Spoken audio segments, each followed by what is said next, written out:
이 시간 생각할 하나님 말씀은 신약성경 디모데 후서 4장 9절에서 18절 말씀입니다. 신약성경 346페이지에 있는 디모데 후서 4장 9절에서 18절 말씀 찾으신 분은 일어나서 하나님 말씀 교독합니다.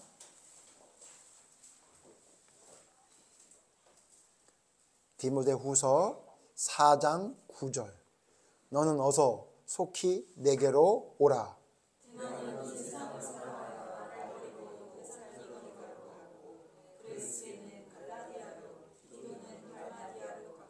누가만 나와 함께 있느니라. 내가 올 때에 마가를 데리고 오라. 그가 나의 일에 유익하니라. 내가 올 때에 내가 드로아 가보의 집에 둔 겉옷을 가지고 오고 또 책은 특별히 가죽 종이에 쓴 것을 가져오라.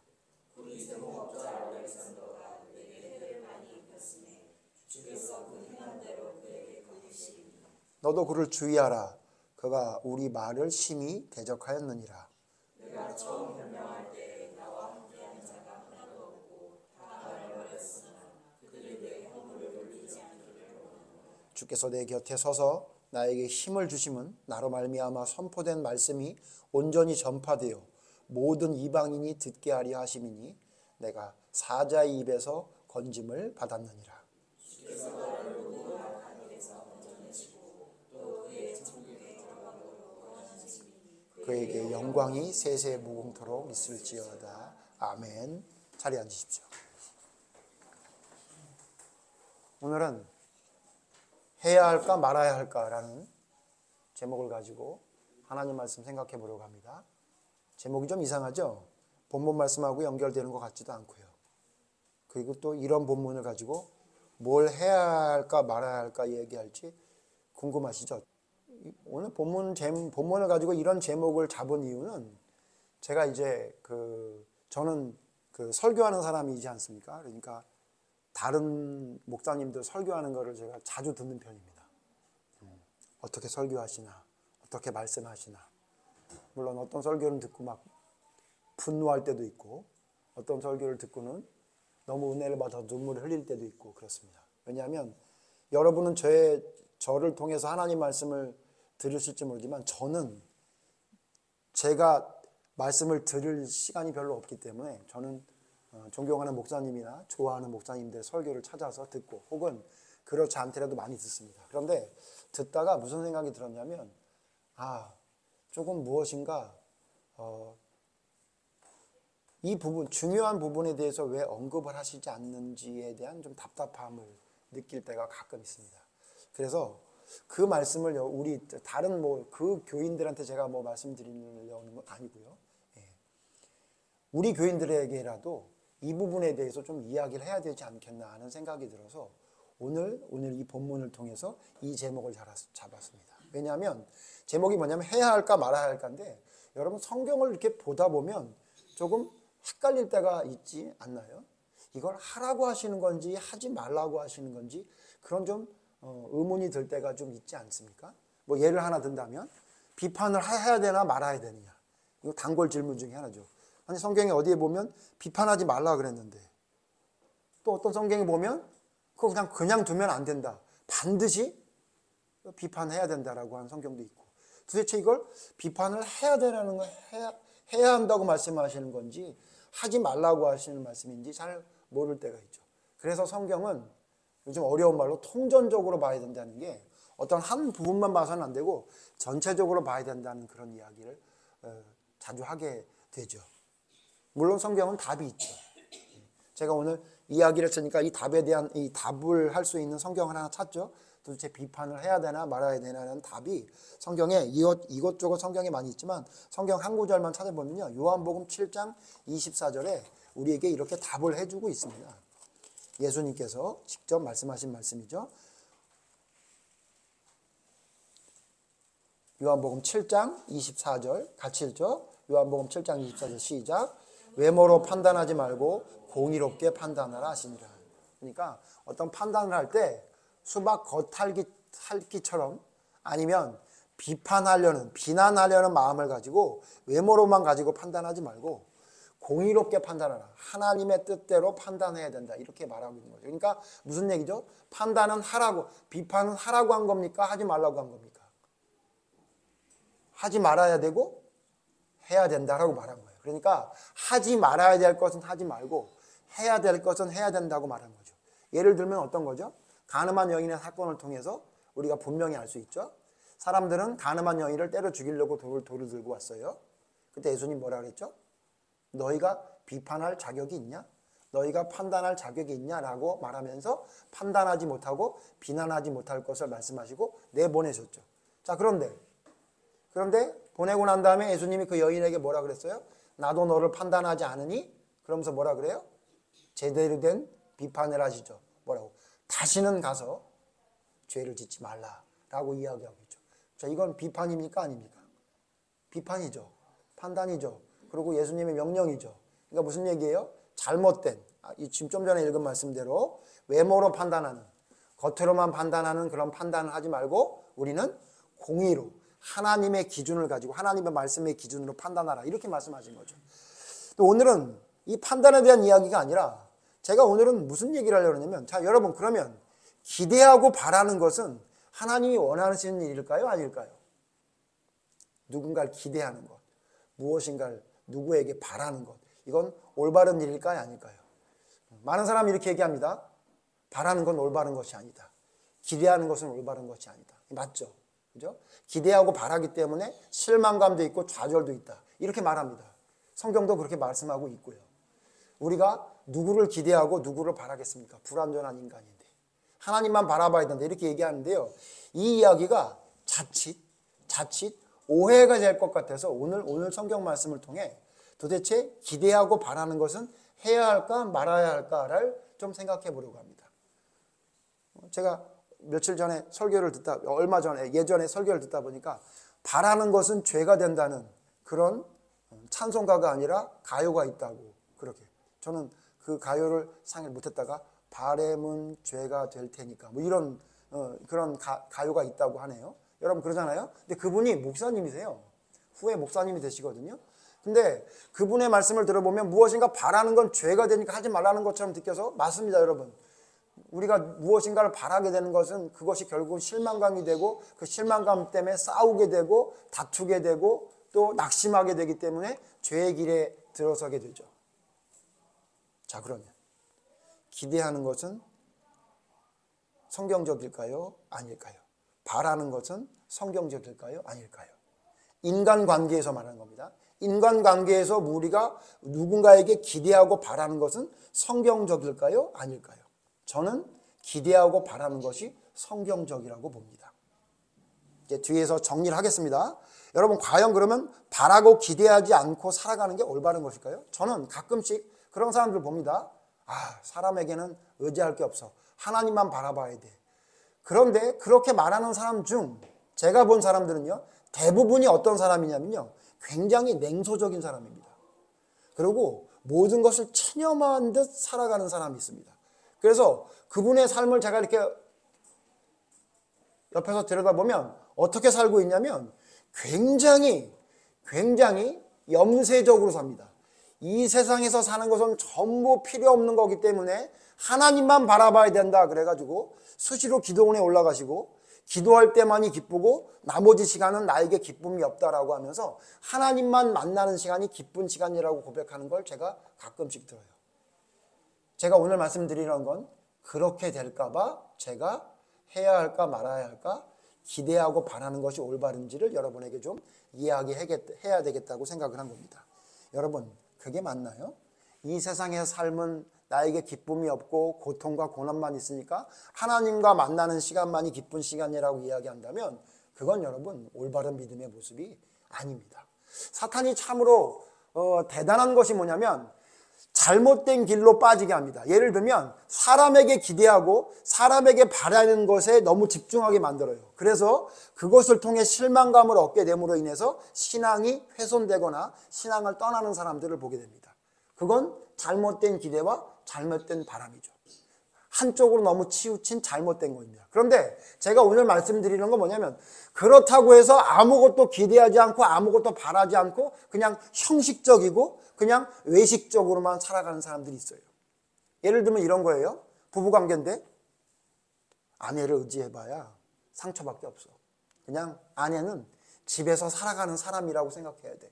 그에게 뭘 기대하고 그에게 뭘 바란다면 실망밖에 없어. 그러니까 나는 그냥 남편으로서 해야 될 의무만 다하지 그에게 무언가 기쁨을 찾으려고 하지 않고 그에게 뭔가 바라지 않아. 여러분 이게 신앙적인 것 같으세요? 여러분 이게 마귀의 시험에 빠진 겁니다. 여러분. 기억하셔야 돼요. 오늘 그 얘기를 좀 하려고 그래요. 여러분 사람에게 기대하고 사람에게만 온전히 기쁨을 구하는 것이 잘못된다는 건 우리 교인들은 특별히 우리 교인들은 다 알고 있잖아요. 근데 여러분 이게 반대편으로 가게 되면 이것도 큰 문제고 결국은 신앙이 올바른 길로 못 가게 된다는 걸 깨달아야 됩니다. 여러분 그러면 왜 예수님이 이웃을 내 몸처럼 사랑하라 그러셨겠어요? 이웃을 사랑할 수가 없는 존재고 그에게 기대할 수 없는 존재인데 그냥 사랑만 부어주는 거예요? 그러면 바라지 않고 기대하지 않고 그냥 내가 사랑만 부어주는 거예요? 근데 그 사랑이 진짜 사랑이에요? 여러분 사랑이란 건 뭐죠? 사랑이란 건 주고받는 것이 사랑입니다. 오늘 성경 그래서 제가 오늘 찾아서 본 건데요. 여러분 사랑은 주고받는 거지 내가 주기만 하는 게 사랑이 아니에요. 주고받아야 돼요. 여러분 제가 이따 찾아보겠지만 로마에 있는 교회에 바울이 편지하면서 뭐라 그래요? 피차 아니함을 받게 하렴이라 이렇게 얘기했어요. 여러분 솔직히 말해서 사도 바울이 로마 교회 이제 막 시작한 그 이방 교회 사람들에게 무슨 위로함과 안위함과 가르침을 받을 게 있겠어요. 그러나 진짜 사랑이란 뭐냐면 주고받는 거지 내가 주기만 하는 거 사랑 아니고요. 내가 받기만 하는 거 사랑 아닙니다. 그건 뭐가 결여되고 문제가 된 거예요. 그렇기 때문에 여러분 우리가 무엇인가 믿음의 길을 걸어갈 때 누구에게 기대하고 바라는 것 그것이 너무 지나쳐서 하나님께 기대하고 하나님께 바라는 것 같은 것보다 더 위에 있는 기대와 바람이 돼서 그것 때문에 실망하고 낙심하고 거기에만 집중하는 것 그거 우상 숭배고 잘못된 길입니다. 그러나 오늘 이야기하고 싶은 건 여러분 그렇다고 해서 인간에게 바랄 것이 없는 존재고 인간에게 기쁨을 구할 수 없다고 해서 기대하지 않고 바라지 않고 무엇인가 한다? 그러면 어떻게 됩니까? 여러분 에베소 교회처럼 되는 겁니다. 에베소 교회의 문제가 뭐였어요? 엄청나게 일을 많이 했어요. 칭찬이 도대체 우리가 평생을 노력해도 받을 수 없을 정도 우리 교회가 아무리 노력을 한다 그래도 에베소 교회 같은 칭찬을 받지 못할 정도로 에베소 교회는 엄청나게 하나님께 칭찬받는 교회였어요. 근데 문제가 뭐였죠? 그 칭찬의 가장 중요한 기본인 처음 사랑이 결여되어 있는 상황에서 그 교회는 그냥 하나님의 일을 하기만 했던 거예요. 무슨 얘기죠? 사랑이 기본되지 않고 무엇인가 하기만 하는 거예요. 이단을 가려내고 열심으로 뭘 하는데 사랑하는 마음이 없어. 성경에 뭐라 그래요? 너 그거 교회 아니다. 네 교회 없애버릴 거다. 옮겨버릴 거다라는 두려운 말씀으로 하나님 말씀한 이유가 뭐죠? 그렇게 하는 것은 진짜 하나님의 일이 아니기 때문이에요. 제가 아까 말씀드렸던 것처럼 어떤 분 제가 말씀드렸잖아요. 누구라고 말씀드릴 수 없는데 이 세상은 아무것도 필요 없어. 자식도 필요 없고 부모도 필요 없고 친구도 배우자도 필요 없고 아무것도 필요 없고 거기를 의지할 게 없어. 나는 그냥 하나님만 바라봐. 근데 그분 어떻게 사시는지 아세요? 아주 형식적으로 사세요. 아주 외식적으로 사세요. 겉으로는 그렇듯해 보이는 것처럼 보이는 가정인 것 같지만 혼자는 항상 외롭고 항상 우울해서 하나님께 찾아가서 하나님께 위로를 받지 않으면 못 사는 사람처럼 살고 있어요. 그게 여러분 믿음의 삶입니까? 여러분 그렇지 않아요. 그건 제가 볼 때 뭐냐면요. 상처받지 않기 위해서 자기를 보호하는 보호 본능처럼 보여요. 내가 무엇인가를 바라고 기대하다 보면 상처를 받게 될 것 같으니까 아예 상처를 받지 않기 위해서 나는 그냥 사랑하는 마음을 내가 접겠다. 그런 사람하고 똑같아요. 여러분 사랑하는 마음을 접으면서 무엇인가 신앙생활을 하는 게 올바른 길로 갈 것 같습니까? 마치 뭐하고 똑같냐면 여러분 알레르기 반응하고 똑같아요. 여러분 알레르기 반응이 뭔지 아세요? 알러지 반응이? 뭐냐면요. 찬바람이 불잖아요. 여러분 그럼 어떤 일이 지금 환절기 때 여러분 그 비염 있는 분들 여러분 고생하시죠. 예? 바람이 불니까 어떻게 돼요? 갑자기 콧물이 나오고 기침을 하고 예? 여러분 그러죠. 그 왜 그런지 아세요? 몸이 착각을 하는 거예요. 과민 반응을 하는 거예요. 어떤 과민 반응인지 아세요? 몸은 무엇인가 나쁜 게 들어오면 막 공격해서 방어하려는 능력이 있죠. 우리 몸은 그렇게 돼 있어요. 근데 이게 과민 반응을 하는 거예요. 뭐예요? 찬바람이 부는데 찬바람이 우리의 몸을 죽이지 않잖아요. 근데 몸이 어떻게 착각하는 거예요? 야, 이거 공격해야 돼. 그러니까 어떻게 돼요? 막 콧물을 흘리는 거예요. 왜요? 여러분, 우리 코에 무엇인가 나쁜 게 들어가면 우리 코가 어떤 방어를 해요? 콧물을 흘리게 해가지고 못 들어오게 막는 거예요. 눈에 나쁜 게 들어가면 어떻게 해요? 눈물을 흘리게 해서 안에 있는 걸 빼내게 하잖아요. 근데 바람이 우리에게 그렇게 해로운 게 아닌데 막 눈물이 나고 콧물이 나는 거예요. 뭐예요? 과민 반응. 그게 알러지 반응이에요. 해로운 게 아닌데 그걸 해롭게 느끼는 거예요. 여러분, 저는 신앙생활하는 사람 중에 이렇게 과민 반응한 거, 나쁜 게 아닌데 막 과민 반응하는 사람들을 많이 봐요. 여러분, 이게 뭐냐면 좌우로 치우치면 그래요.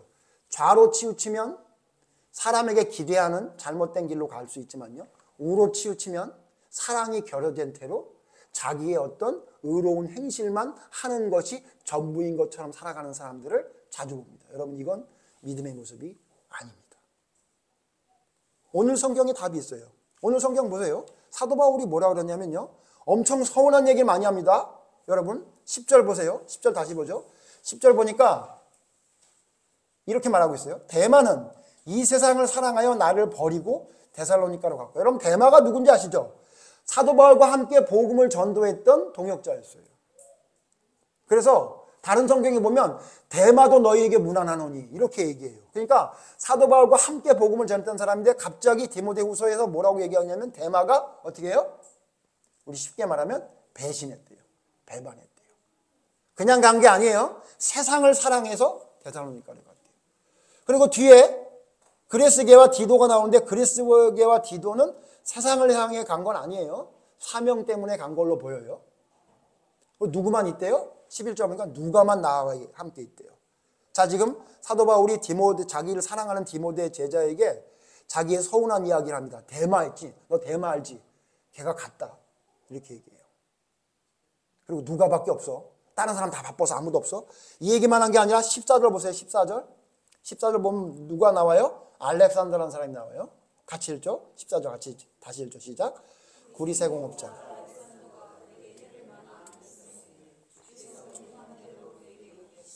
알렉산더가 엄청 해를 입혔대요. 너 알렉산더 알지? 걔가 엄청 나를 해롭게 했다. 너도 기억해라. 너도 조심해라. 그렇게 얘기해요. 그 다음에 여러분 16절이 가장 사도 바울의 마음을 대변하고 있는 모습 같아요. 16절 또 다시 같이 읽어보죠. 시작. 내가 처음 변명할 때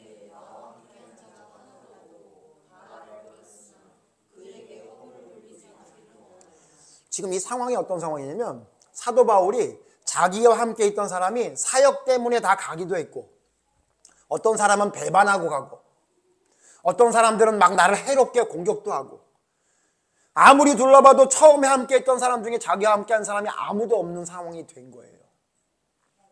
그래서 우리가 잘 아는 대로 그러나 내 곁에는 주님이 계시고 나는 그분의 사명을 감당하겠다 이렇게 고백은 했는데, 오늘은 그 얘기를 하는 게 아니라 사도 바울의 이 상태를 보려는 거예요. 사도 바울이 얼마나 힘들겠어요. 그래서 사도 바울은 어떻게 했냐면, 내가 세상 사람들이 나를 배반하고 나를 떠난 거 나 그거 신경 쓰지 않고 하나님만 바라보겠다, 이렇게 예수님만 바라보겠다 그랬어요. 그러면 이 얘기는 목사님, 세상 사람들에게 바라지 말고 기대하지 말고 그냥 하나님만 바라보라는 얘기가 아닌가요? 아니죠. 뭘 보면 알 수 있어요? 근데 뭐라 그래요 갑자기? 여러분 11절 다시 읽어보죠. 11절 같이 읽죠. 시작. 누가만 나와 함께 있느니라. 내가 올 때 마가를 데리고 오라. 그가 나의 일에 유익하니라. 누굴 데려오래요? 마가를 데리고 오래요. 여러분 이렇게 말하면 모순된 거 아니에요? 이렇게 말했어야죠. 어떻게 말해야 되죠? 마가, 걔가 좋긴 해도 데려오지 마. 어차피 걔한테 내가 기대하고 바라다간 또 내가 낙심하게 생겼으니 난 나밖에 안 남았어. 나는 예수님만 바라볼게. 이랬어야 되는데 마가는 뭐하러 데려오라 그래요? 나에게 유익하대요. 여러분 마가가 뭐가 유익해요? 데마도 유익했던 사람이에요. 함께 동역했던 사람이에요. 근데 갔어요. 그럼 깨달아야 되죠. 사람에겐 기대하면 안 돼.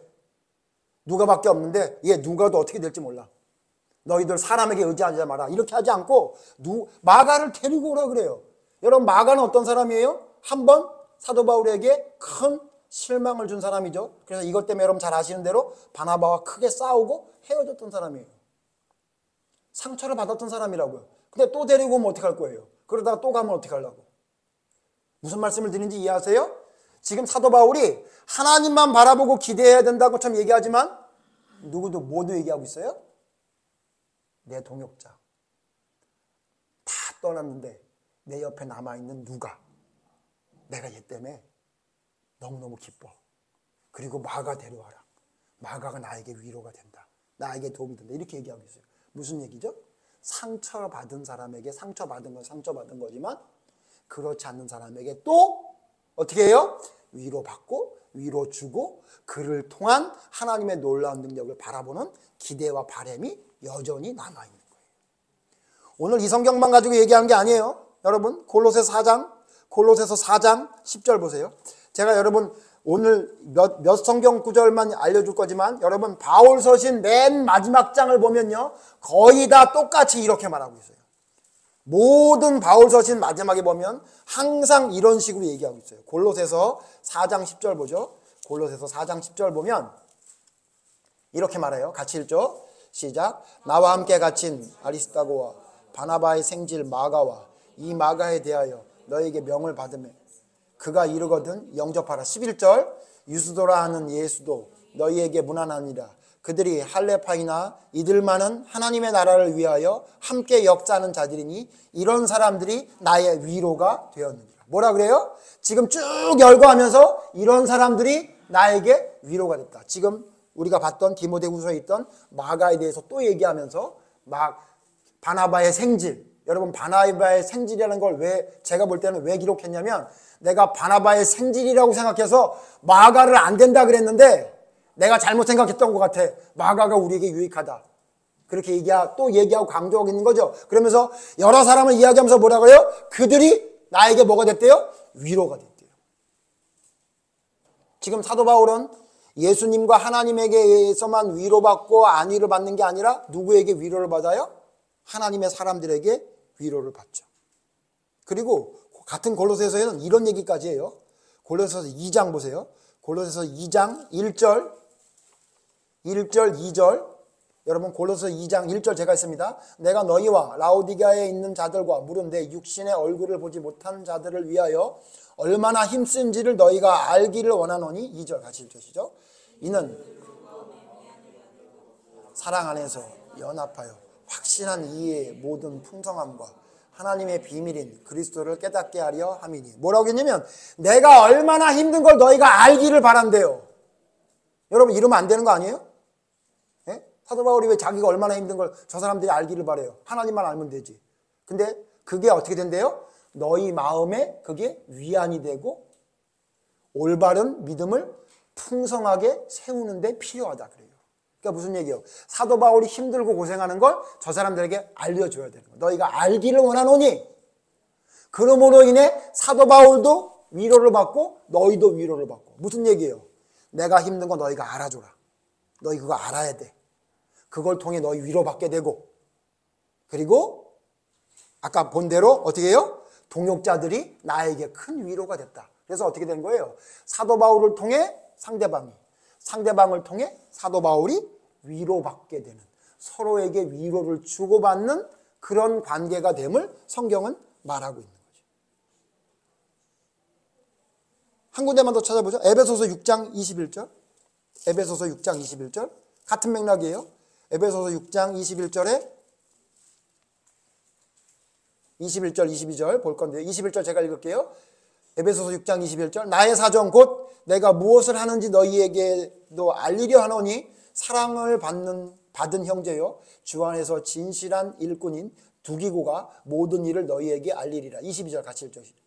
우리 사정을 알리고 또 너희 마음을 위로하기 위하여 내가 특별히 그를 너희에게 보내. 사도 바울이 어떻게 되는지 너희에게 알린대요. 두기고를 통해서. 그걸 통해 어떻게 된대요? 서로에게 위로가 되고 힘이 되고. 무슨 얘기예요? 지금 하나님만 바라봐라. 하나님이 너희에게 기쁨이고 오직 바랄 것은 하나님밖에 없다. 이렇게 말하지 않아요. 내가 너희에게 위로를 좀 주려고 그래. 내 이야기를 두기고를 통해 알려줄 거야. 그걸 통해 너희가 위로가 될 거다.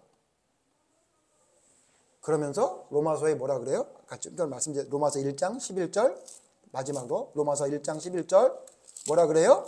로마서 1장 11절에 사도 바울이 같이 읽죠. 시작.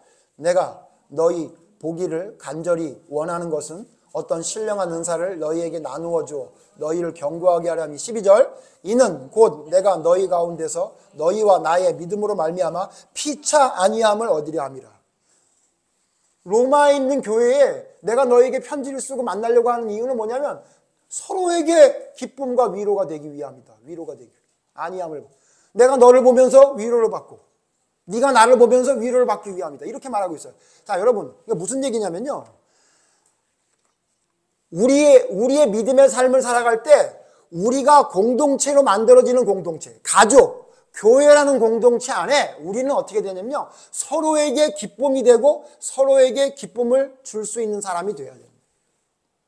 그러면 이런 관계를 유지하기 위해서는 우리가 가져야 될 가장 기본적인 건 뭐죠? 그에게 기대하고 바라는 거예요.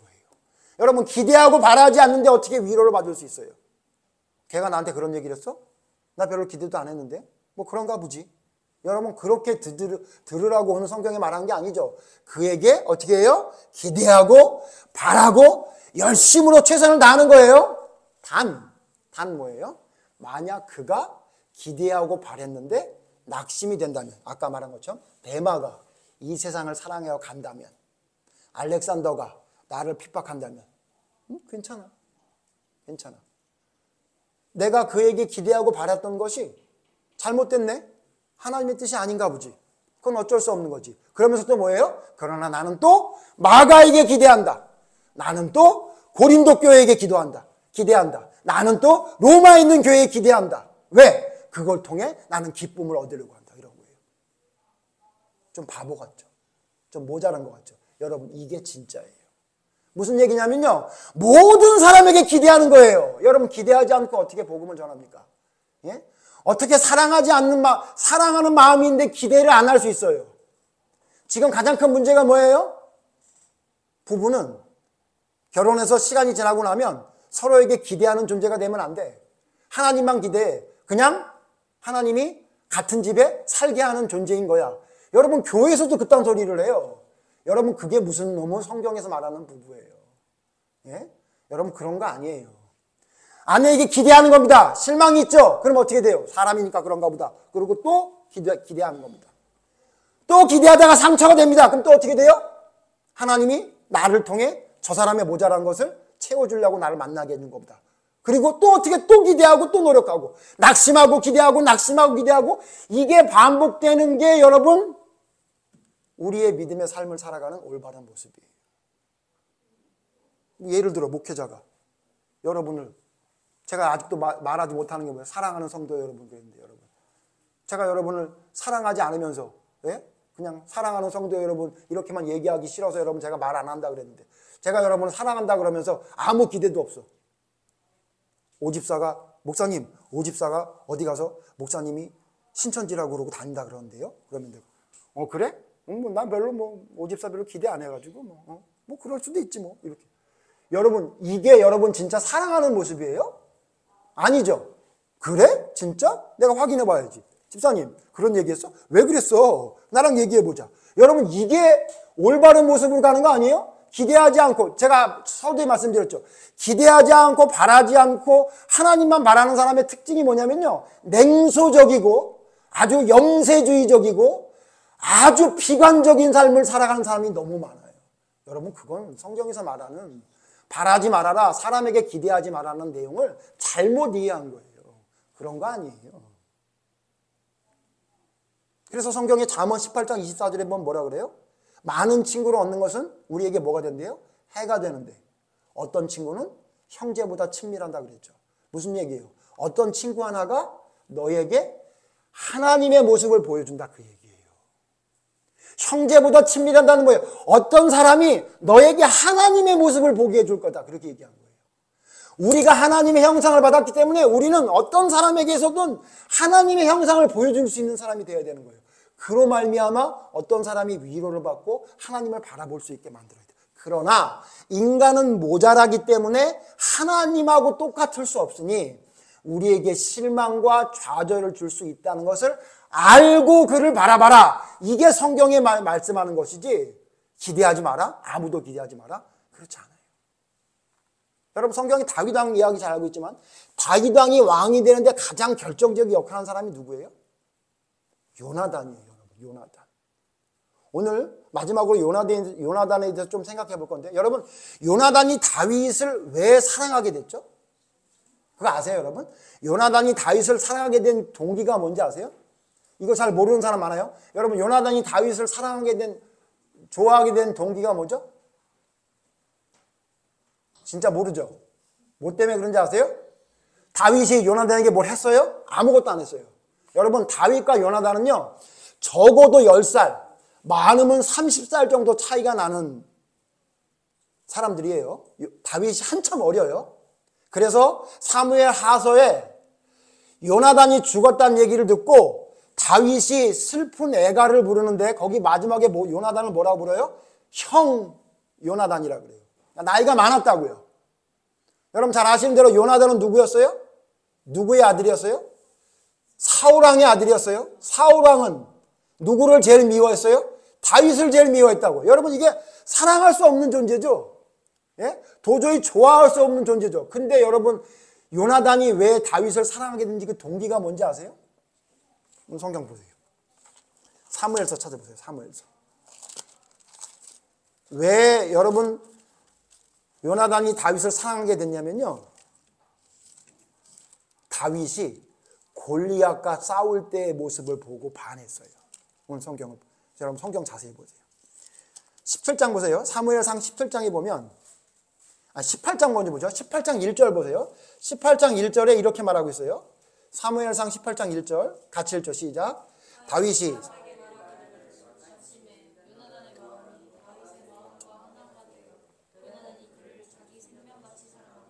다윗이 사울에게 말하는 것을 마치 그걸 듣고 있던 그 요나단이 그 다윗을 너무너무 사랑하게 됐대요. 그러면 다윗이 무슨 말을 했느냐? 17장을 봐야 될 거냐? 17장에 바로 앞에 있는 17장 57절 말고 앞에부터 보자고요. 여러분 요나단은 사울왕의 아들, 큰아들이니까 전쟁을 하거나 모든 걸 할 때 왕 옆에 있었을 거 아니에요. 자 17장을 보면 문제가 생기죠. 이스라엘 나라에 문제가 생겨요. 어떤 문제가 생겨요? 블레셋과 전쟁을 해야 되는데 블레셋에 엄청나게 큰 키가 한 3m나 되는 장수가 하나 있었어요. 우리가 잘 아는 누구죠? 골리앗. 근데 문제는 뭐죠?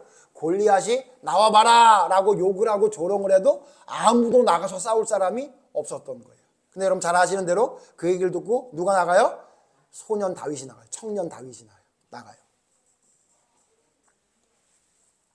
나가려고 할 때 여러분 나갈 만한 상황이었어요? 아니었어요. 근데 이렇게 말해요. 사울이 다윗을 본 다음에 아니 백성 중에 누가 싸운다는 사람 있습니다. 누구냐? 데려와라 그랬더니 이 꼬맹이 다윗이 온 거예요. 네가 나가려고? 아시죠 여러분? 사울의 갑옷을 입혔더니 갑옷이 질질 끌려. 그러니까 키도 작았던 거잖아요. 야, 너는 안 돼. 넌 나가면 넌 죽어. 이렇게 얘기할 때 다윗이 뭐라고 그래요? 여러분 잘 아는 말씀이지만 한번 볼까요? 34절 다윗이 사울에게 말하되 주의 종이 아버지의 양을 지킬 때에 사자나 곰이 와서 양떼에서 새끼를 물어가면 35절 내가 따라가서 그것을 치고 그 입에서 새끼를 건져내었고 그것이 일어나 나를 해하고자 하면 내가 그 수염을 잡고 그것을 쳐 죽였나이다. 주의 종이 사자와 곰도 쳤은즉 살아계시는 하나님의 군대를 모욕한 이 할례받지 않은 블레셋 사람이니까 그같이 그 짐승이 하나같이 되리이다. 37절 같이 읽죠. 또 다윗이 이르되 여호와께서 나를 사자의 발톱과 곰의 발톱에서 건져내셨은즉 나를 이 블레셋 사람의 손에서도 건져내시리이다. 사울이 다윗에게 이르되 가라 여호와께서 너와 함께 계시기를 원한다. 여러분 사울이 가지 말라 그랬는데 그거를 다윗이 어떻게 하냐면 갈 수 있게 만들어요.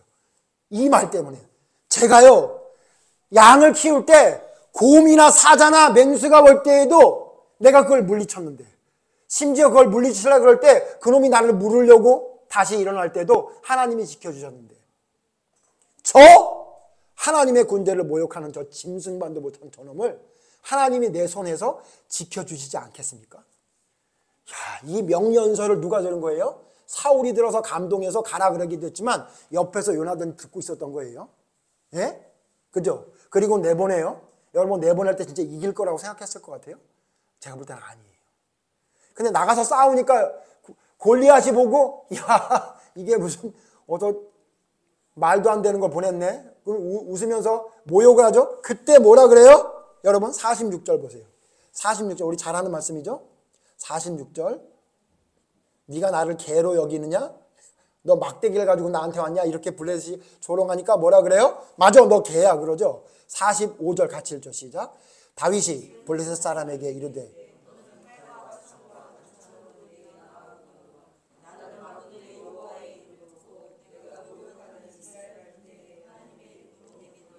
한 절 넘어가서 47절 또 있죠.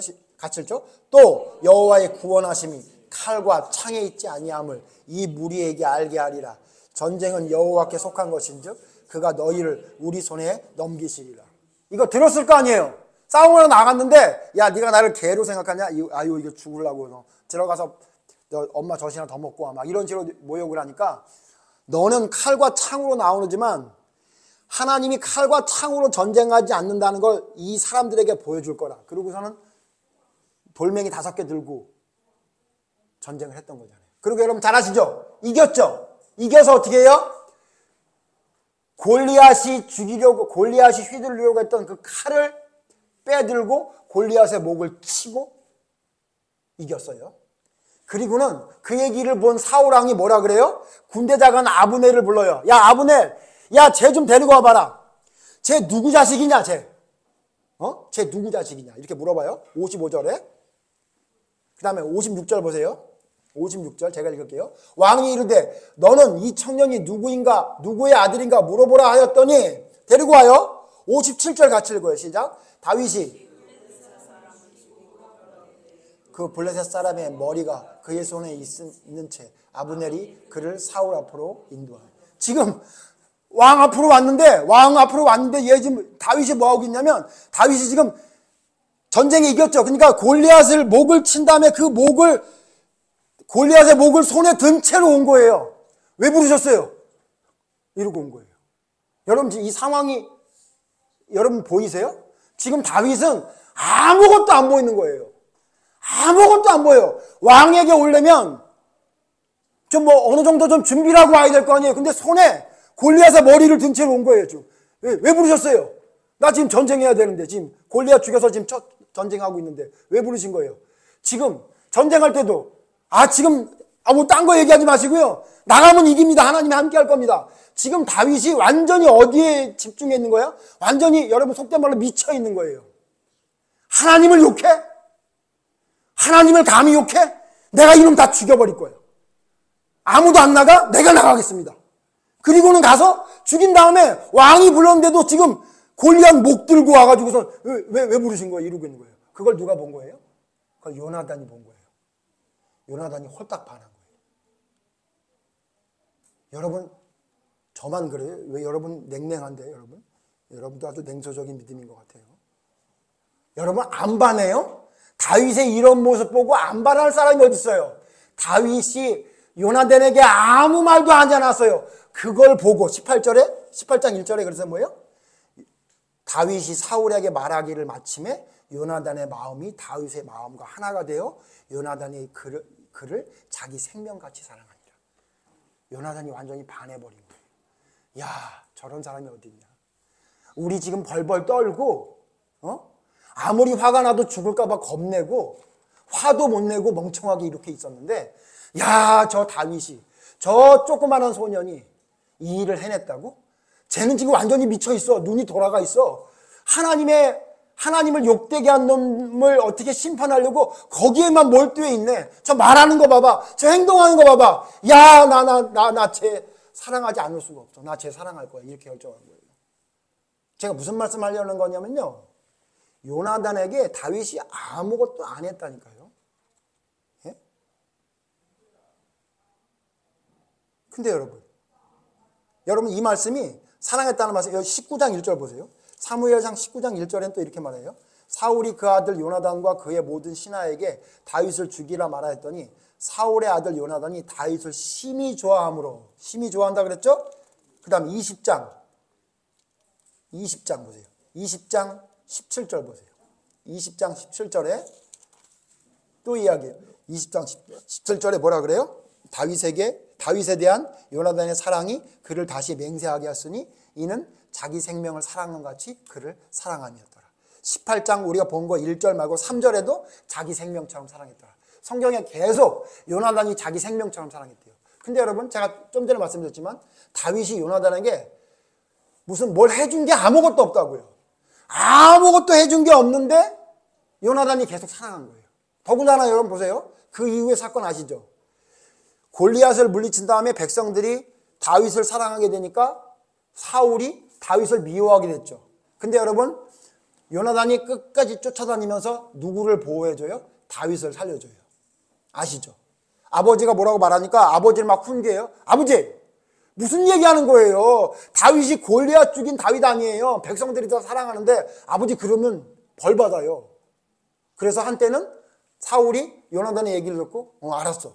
그를 데려와라. 그래가지고 정신 차리기도 하고 요나단은 어떻게든 다윗을 살려고 애쓰죠. 근데 여러분 아시죠? 맨 마지막에 점점 사울이 미쳐 돌아가면서 다윗을 죽이려고 하니까 다윗이 어떻게 되냐면 불안에 떨어요. 죽을 것 같은 불안에 벌벌 떨어요. 네? 그때 요나단이 뭐라 그래요? 내가 너 지켜줄게 그러죠. 그때 여러분 다윗이 그 얘기를 듣고 야 역시 나 요나단 형 때문에 난 버텨낼 수 있어 이랬어요? 아니에요. 마지막엔요 요나단에게도 뭐라 그래요? 여러분 그 성경 우리 잘 알지만 봅시다. 20장 보세요. 사무엘상 20장 3절 보세요. 이렇게 말해요. 다윗이 또 맹세하여 이르되 내가 내게 은혜를 받은 줄을 내 아버지께서 밝히 알고 스스로 이르기를 요나단이 슬퍼할까 두려운즉 그에게 이것을 알리지 아니하리라 함이니라. 무슨 얘기냐면 다윗이 불안해하니까 요나단이 찾아가서 야 내가 너 보호해 줄게. 내가 아버지가 뭐라고 하는지 다 듣고 너한테 얘기해 줄 테니까 걱정하지 마. 불안해하지 마. 그랬더니 다윗이 어떻게 하냐면 심한 불안감에 빠져서 뭐라고 그러냐면 아니 형이 나 좋아하는 건 다 아는데 사울왕도 그걸 알아서 형한테 얘기 안 하고 몰래 계획 세우면 어떡해. 나 두려워서 안 되겠어. 이렇게 얘기해요. 그러니까 뭐라 그래요? 야 걱정하지 마. 네가 원하는 마음의 소원이 무엇이든지 내가 다 이루게 해줄 거야. 이렇게 안심하는 얘기를 해요. 그랬더니 그 얘기를 듣고 괜찮다 그래요? 5절 보세요. 아니에요. 5절 뭐라고 하냐면 다윗이 4절에 네가 원하는 것을 내가 다 이룰 것이다 이렇게 얘기해 주니까 그걸 믿은 게 아니라 5절에 다윗이 요나단에게 이르되 내일은 초하루인즉 내가 마땅히 왕을 모시고 앉아 식사를 하여야 할 것이나 나를 보내어 셋째 날 저녁까지 들에 숨게 하고. 무슨 얘기냐면 날 정말 보호해 줄 거야? 그러면 나에게 좀 증표를 보여줘. 매달 첫날은 월삭에는 왕과 함께 모이는데 신하들이 나 거기에 안 갈 테니까 형이 가서 보고 왕이 어떻게 하는지 좀 보여줘. 그러니까 요나단 말을 믿지 않는 거예요. 검증을 해달라 그러는 거예요. 자 이거로 끝나지 않아요? 그래서 알았어 그렇게 할게. 그러는데 20장 8절 보세요. 20장 8절 같이 읽죠. 시작. 그런즉 바라건대 내 종에게 인자하게 행하라. 내가 내 종에게 여호와 앞에서 너와 맹약하게 하였음이니라. 그러나 내게 죄악이 있으면 내가 친히 나를 죽이라. 나를 내 아버지께로 데려갈 이유가 무엇이냐 하더라. 첫날 모여서 만약에 내가 안 왔는데 사울왕이 어떻게 하는지를 보고 나한테 좀 얘기해줘. 나 형이 말하는 것만 가지고는 안심할 수가 없으니까 내가 일부러 안 갈 테니까 형이 보고 좀 얘기해줘. 그렇게만 얘기하면 좋았을 텐데 뭐라 그래요? 너무 불안한 나머지 형 혹시 내게 죄악이 있다고 형도 생각한다면 형 뭐하러 아버지한테 날 데려가. 그냥 나 여기서 죽여. 이런 거예요. 여러분 이 얘기를 요나단이 듣고 저 같았으면 서운해서 진짜 사람을 의지하지 말고 기대하지 말래더니 진짜 하나님 말씀이 딱 맞구만. 야 가 자식아 너 마음대로 해봐. 아주 이제 별소리를 다 하고 있네.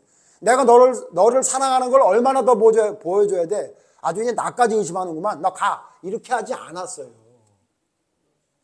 그 얘기를 듣고 또 어떻게 해요? 알았어. 어떻게든지 알려줄게. 또 이렇게 얘기해요. 그러니까 그 얘기를 듣고 또 그냥 넘어가요. 10절 보세요. 10절 같이 읽죠. 시작. 다윗이 요나단에게 이르되 내 아버지께서 혹 엄하게 내게 대답하면 누가 그것을 내게 알리겠느냐. 네가 야 걱정하지 마. 아버지가 나한테 뭐라고 얘기하는 걸 보면 내가 너한테 알려줄게. 그랬더니 다윗이 또 뭐라 그래요? 근데 형 만약에 사울왕이 엄하게 말해가지고 예를 들면 이런 거죠.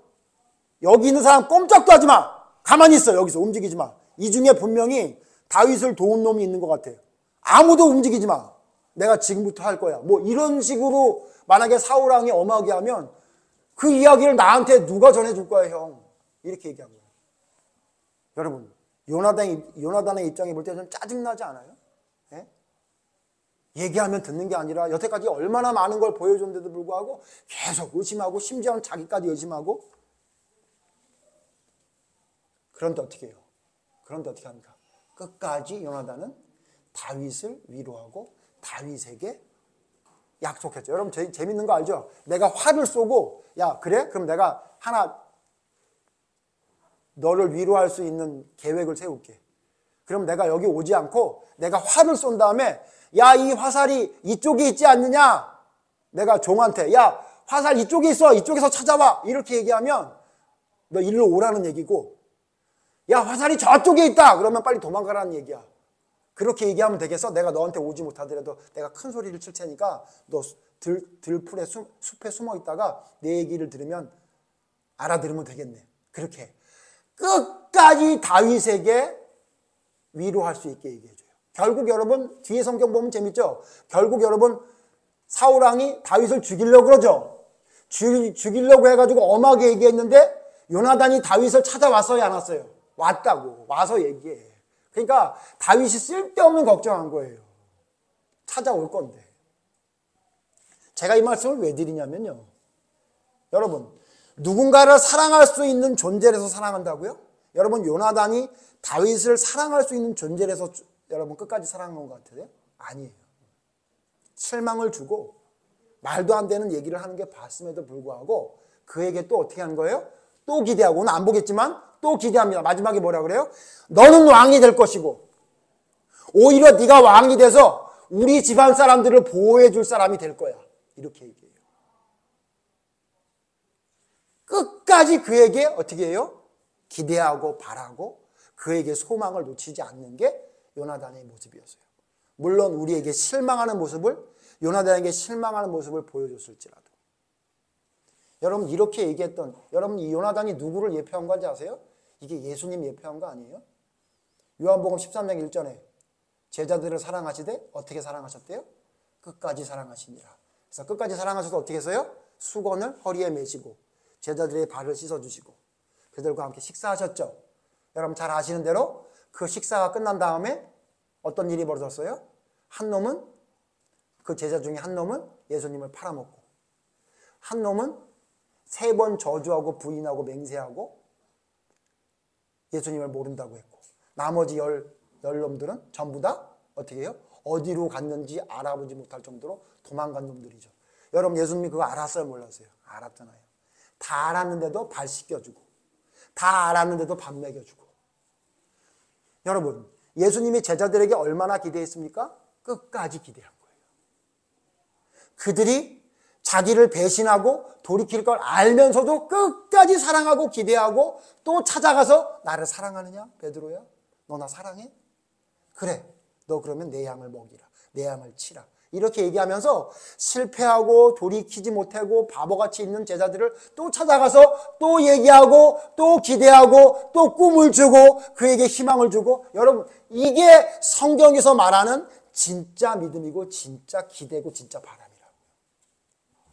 여러분 혹시 잘못 알고 있는 거 아니에요?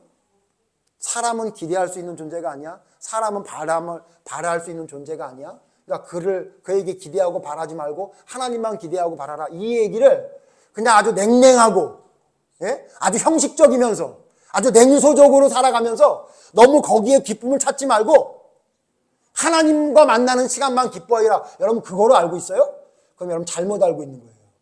그건 마치 사람에게만 기대해서 사람에게 실망을 받으면 인생을 다 포기한 것처럼 살아가는 사람하고 똑같은 삶을 살아가는 극단적인 잘못된 길을 가고 있는 거예요. 그거 아니에요. 어떻게 하는 거예요? 실망해도 또 기대하고, 상처받아도 또 바라고, 또 바라보고. 언제까지? 하나님의 뜻이 이룰 때까지 나는 그저 하나님의 명령을 묵묵히 이웃을 내 몸처럼 사랑하고 하나님을 사랑하는 거에 집중하는 삶을 살아가는 게 여러분 성경에서 말하는 진짜 올바른 믿음의 길을 가는 겁니다. 좀 어려운 얘기합니다, 오늘 사실. 여러분 혹시 그렇게 살고 있지 않아요? 그래서 여러분 자식들에 대해서도, 친구들에 대해서도, 내 가족들에 대해서도, 내 배우자에 대해서도 여러분 냉랭하게 살면서 이게 바로 하나님이 원하시는 거고, 결국은 사람들에게 실망하게 해서 하나님과 가깝게 하기 위한 하나님의 방법이라고 착각하고 있는 거 아니에요? 천만의 말씀이요. 가정이 천국이 돼야 되는 거예요. 부부가 천국이 돼야 되는 거예요. 직장이 천국이 돼야 되는 거예요. 교회가 천국이 돼야 되는 거예요. 실망을 주지 않아서가 아니고요. 낙심을 주지 않아서가 아니고, 그럼에도 불구하고 또 기대하고 또 바라보고, 대마가 도망쳤는데 마가 데려오라 그러고, 예? 알렉산더가 핍박하지만 두기고를 보낸다 그러고, 그게 여러분 진짜 성경에서 말하는 올바른 믿음의 사람이 하나님을 바라보고 기대하며 사는 삶이에요.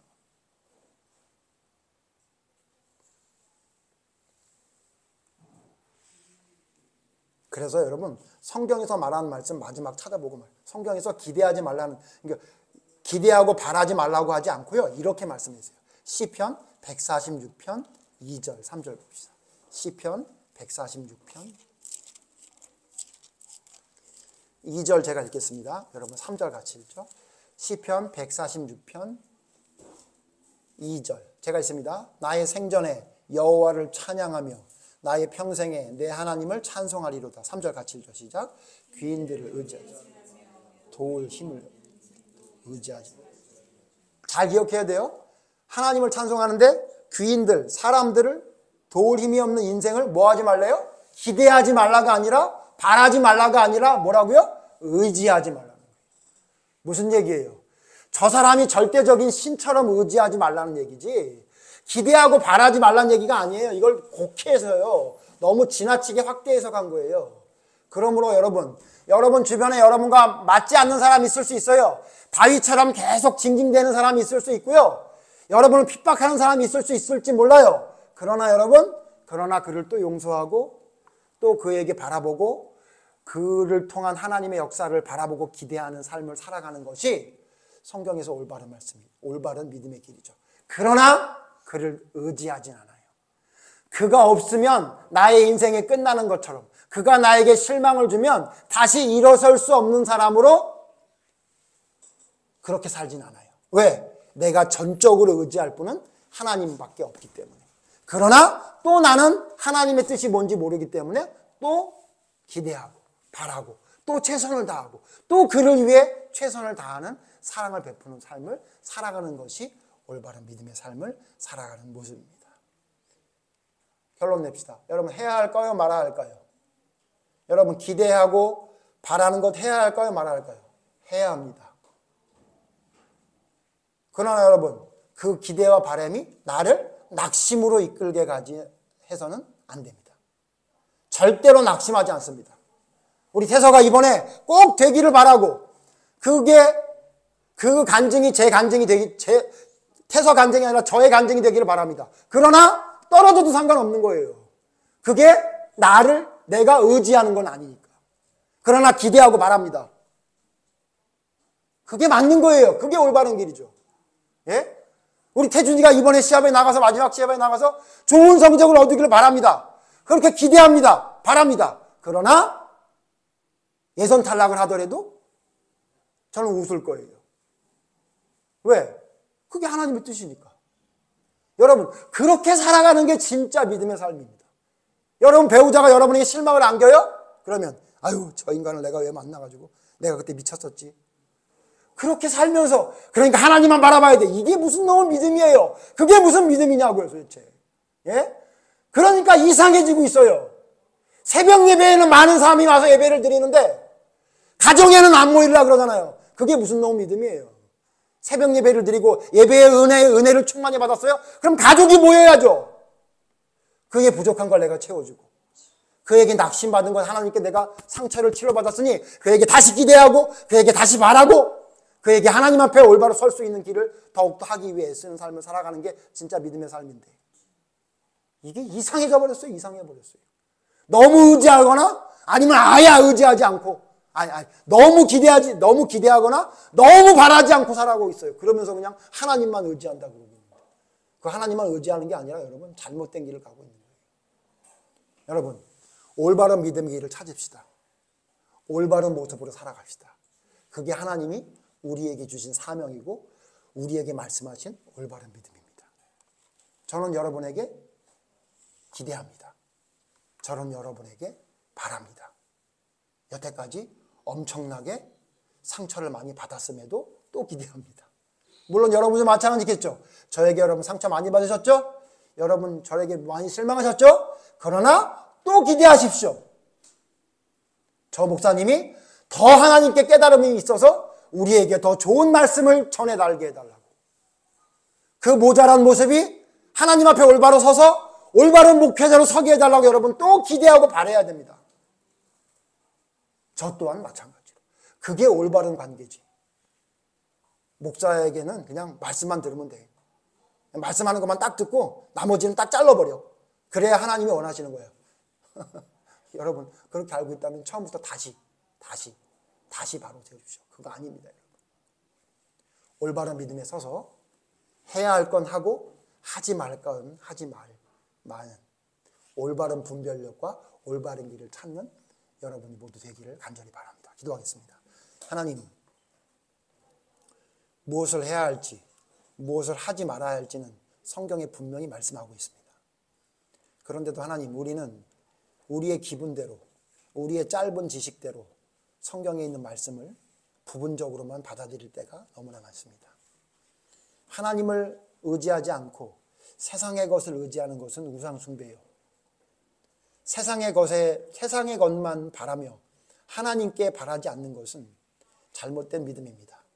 그런 하나님, 그와 마찬가지로 우리 주변에 있는 사람들에게 아무 기대 없이 바람 없이 그저 사랑하는 마음도 없이 그저 아주 하루하루 살아가면서 하나님만 바라보고 있다고 이야기하는 것 또한 잘못된 길을 가고 있다는 사실을 기억하게 해주셔서 실망이 되고 낙심이 될지라도 그것이 나를 좌절하지 않게 하고 또다시 일어나 또다시 기대하고 또다시 바라며 또다시 하나님의 뜻을 온전히 세우기 위해 또 기대하고 바라는 삶을 살아가는 것이 올바른 믿음의 길임을 깨달아 알게 해주셔서 사람을 의지하는 것이 아니라 하나님을 의지해야 한다는 하나님의 말씀을 올바로 깨달아 주님만을 의지하고 아무리 힘들고 어려운 일, 낙심하는 일이 있더라도 하나님이 옆에 계심을 기억하며 하나님을 의지하는 삶을 살아가며 내게 주어진 모든 사람들과 상황 속에 기대하고 바라고